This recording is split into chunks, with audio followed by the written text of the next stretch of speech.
안녕하십니까, 개경 목사입니다. 오늘은 제 3계명 여호와의 이름을 망령되게 부르지 말라 하는 3계명 가지고 여러분하고 같이 좀 나눠보려고 합니다.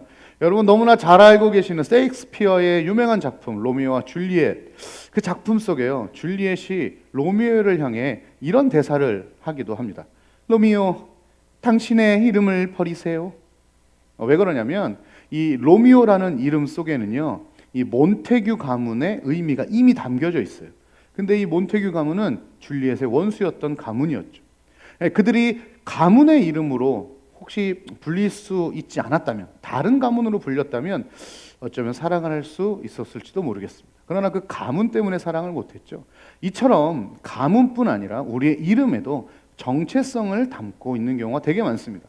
우리나라도 보시면 이름과 인생이 연관되어 있다고 믿잖아요. 그래서 음양오행을 따라 자녀들에게 좋은 이름을 지어주려고 합니다. 저도 이름이 기영인데 턱이자에 영화로울 영자, 턱아 여가 높다, 네가 있는 곳은 그랬으면 좋겠다 하는 뭔가 정체성이 거기 들어있는 거죠.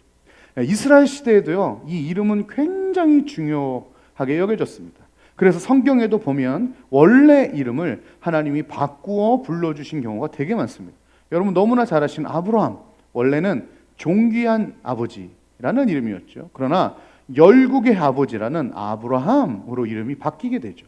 하나님 바꿔주신 거죠. 또 사기꾼이라는 이름의 야곱, 근데 그 야곱이 하나님과 겨루어 이기다라는 이스라엘로 하나님이 이름을 바꿔주신 것이 대표적입니다. 왜요? 그 이름 안에는 정체성이 담겨 있기 때문에 그렇습니다. 근데 또 한 가지 여러분 생각해 볼 것은, 이름이 있다는 것은요, 누군가 그 이름을 지어줬다는 것이에요. 그렇죠? 예. 그래서 우리 하나님은요, 이름이 없습니다, 사실은. 왜요? 하나님은 신이시기에 누군가 하나님의 이름을 지어줄 존재가 없어요. 그래서 하나님은 우리에게 자신의 이름을 친히 알려주셨습니다. 그게 뭘까요? 여호와라는 이름을 우리에게 알려주신 것이죠.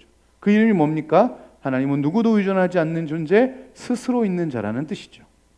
그렇다면 왜 하나님은 자신의 이름을 인간에게 주셨을까요? 우리는 누군가와 교제할 때, 또 관계를 맺을 때, 사람하고 처음 만날 때 인사하고 꼭 하는 일이 있습니다. 그것은 이름을 물어보는 거예요.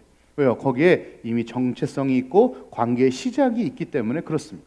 여러분 주변에 한번 보세요. 여러분하고 친한 사람 중에 이름을 모르는 사람이 있다면 안 친한 가능성이 훨씬 높아요. 그렇죠? 이름 다 알 겁니다. 왜요? 그것은 이름 없이는 인격이 교제가 잘 안 됩니다.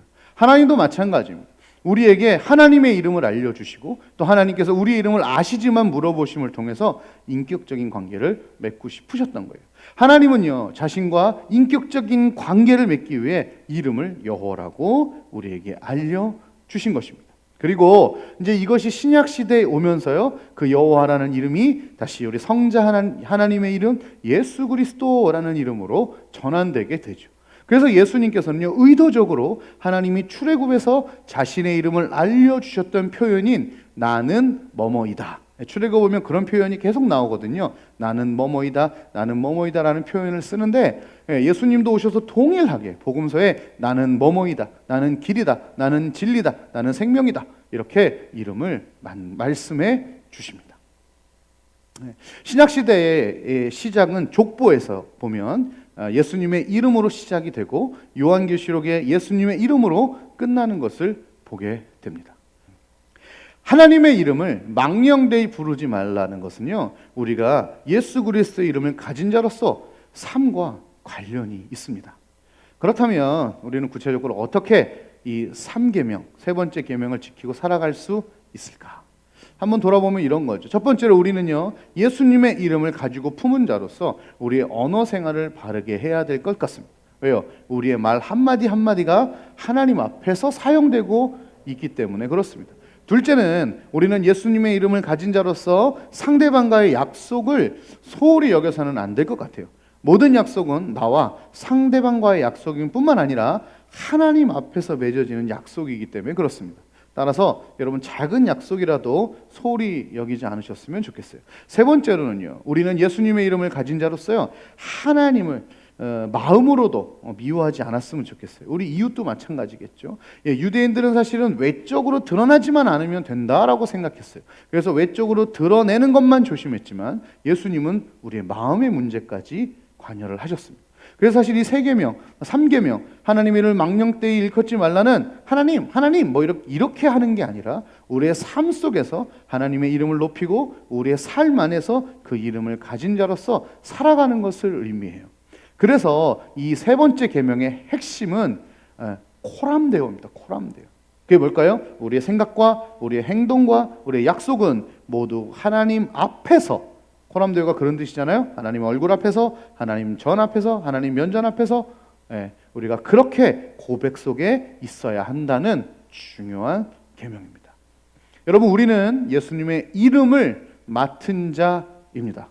요즘 정치적으로 잘 보시면 뭐 한 자리 한 사람들이 여러 가지 공방들을 하잖아요. 이유가 뭘까요? 나라의 이름을 갖고 있는 공직자이기 때문에 그렇습니다. 우리는 예수의 이름을 가진 하늘나라 공무원이에요. 그 이름은 우리를 구원해 주셨고 그 이름으로 우리는 기도할 수 있으며 그 이름으로 우리는 그래서 능력을 얻을 수 있습니다.